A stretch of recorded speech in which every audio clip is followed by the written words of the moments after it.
This is a bubble. A bubble is an aero effect warp disruptor. If you're trapped inside the bubble, you can't warp at all. Bubbles have infinite warp disruption strength. This means no matter how many warp core stabs you fit to your ship, you still won't be able to escape it.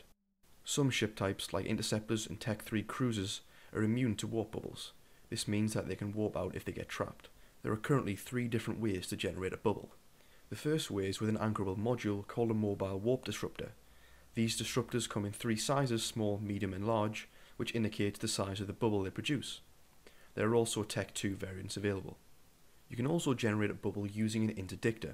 An interdictor is a Tech 2 destroyer that is available to each of the 4 races. Interdictors can fit a special module called an interdiction spear launcher. These launchers can contain 3 warp disruption probes. Once deployed, the warp disruption probe will generate a bubble around your ship. This works in the same way as with a mobile warp disruptor, and it's also stationary. It's worth bearing in mind that warp disruption probes only last for 2 minutes. Once this timer runs out, the warp disruption probe is destroyed and the bubble disappears. Finally, you can use a heavy interdiction cruiser, or a HIC. These are Tech 2 cruisers and there's one available for each race. Heavy interdictors can fit a special module called a warp disruption field generator.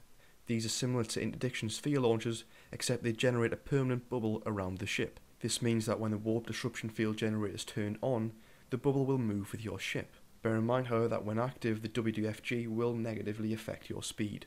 At the end of the day though, all bubbles work in the same way. They all prevent targets within their area of effect from being able to warp. But let's have a look at some of their other mechanics.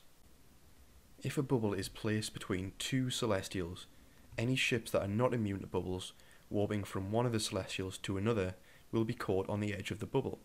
Bubbles deployed in this way have been named a bunch of different things. Some people call them drag bubbles or catch bubbles, and some people call them pull bubbles. The important thing to remember about drag bubbles is that they have to be in line with the 2 Celestials you want to disrupt. The easiest way to set this up is to line the 2 Celestials up using your camera. You can then position yourself between the 2 of them and deploy your bubble. Once you've done this, warp to one of them and then warp back. This will let you see if it actually works. If it doesn't work, then reposition it and try again. If it does, then you're good to go. Using drag bubbles is a great way to set up traps and to disrupt enemy reinforcements. When travelling around, you'll notice that a lot of high traffic systems like P3 tend to have a lot of pull bubbles. This is because they're a great way to stop people moving around quickly. Another important thing to remember is that the bubble has to be on the same grid as the one you're trying to disrupt. This is because off-grid bubbles don't pull things into them. For example, in this situation I've set my HIC up 70 km away from the 1TAC5 gate and positioned myself in line with the F88 station. Anything that warps from F88 station to the 1TAC5 gate will get caught in the bubble and I'll proceed to blap them. However, anything warping to a tactical on grid above or below the gate, or anything warping from that planet to the left there, would be completely fine because they wouldn't be in line with the bubble. Another mechanic is that if there's a bubble on grid between you and another object, you won't be able to warp to that object if the bubble is in the way. This is because to be able to warp to an on-grid object, you have to be greater than 150 kilometers from it. If there's a bubble in the way between you and the object, then you won't be that distance. For example, we can see here that I'm 174 kilometers away from the 1TAC5 gate. Between me and the gate, there's a HIC 106 kilometers away with a bubble up. As you can see, when I try to warp to the gate, I get a message telling me I can't initiate the warp because the bubble's in the way.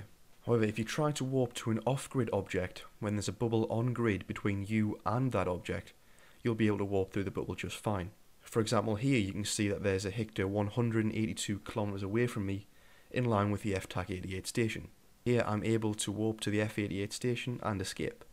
That's all for this short primer on bubbles. I hope you found it useful. If you have, then please share it with someone else who you might think find it useful as well. Thanks for watching.